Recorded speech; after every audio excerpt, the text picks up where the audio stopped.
কুসুম দা এইফালে সেইফালে মানুহ না আপোনালোকে আমি আছো এইফালে গম পায় আমাৰ অসমৰ কুসুম দা তথাপিও আপোনালোকক আটাইকে মোৰ মৰম শ্ৰদ্ধা জনাইছো। আজিলৈকে আমি সমবেত হৈছো আমি গোটেই ৰাইজ আৰু ডিউৰিং দুদিন আমি যেনেকৈ সমবেত হৈছো আমাৰ চিটিজেন এমেণ্ডমেণ্ট বিলখনৰ কাৰণে আমি সদায় থাকিব লাগিব। কিন্তু থাকিব না আপোনালোকে যদি থাকিব জোৰকে মোৰ লগত চিঞক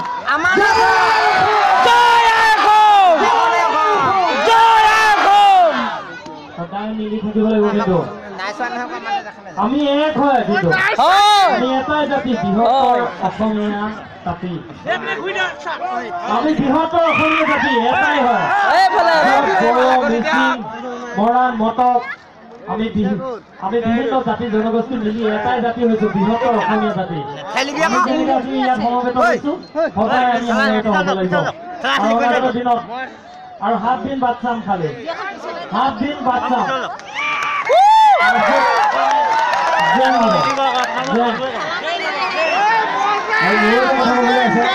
জনজাতিকৰণ কৰিছে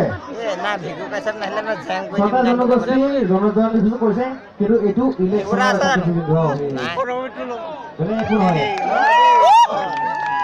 সকলোকে এই চিটুৱেশ্যনটোৰ পৰা গুচাবলৈ এইটো প্ৰক্ৰিয়া আৰম্ভ কৰিছে।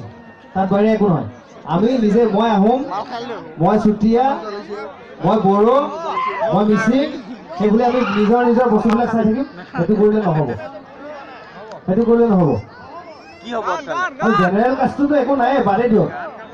বাকীখিনি কৰি পেলাই তেওঁলোকে তাৰমানে এটা বিভাজনৰ সৃষ্টি কৰিছে এটা বেলেগ খেল খেলিছে আৰু ডাইৰেক্ট কথা এইটো খেল খেলিলে নহ'ব। আমি গান গাই আছো এইটো বেলেগ কথা। আজি অনুষ্ঠান একচুৱেলি মই নাহো বুলি কৈছিলো আহিব নোৱাৰো এই চিটুৱেশ্যন বিচাৰি আহিব নোৱাৰো কিন্তু বহুত কথা থাকে ইয়াতে আমাৰ ৰিলেশ্যনৰ কথা থাকে বহুত কথা থাকে কিন্তু আমি সদায় একগোট হৈ থাকিব লাগিব। আপুনি আহোম বুলি এনেকুৱা ভাবিব নালাগিব যে জেনেৰেলখিনি এনেকুৱা মিচিং বুলি এনেকুৱা ভাবিলে নহ'ব। কিন্তু আমি যদি একগোট হৈ নাথাকো নহয় কালি আমি কিন্তু ইয়াত খাব নাপাম কিন্তু আপোনাক গেৰাণ্টি দি গ'লো কিন্তু ভাত খাব নাপাম কিন্তু কোনো শিক্ষা কৰি খাব লাগিব কৈছো সেইটো কথা গান গোৱা দূৰৰ কথা।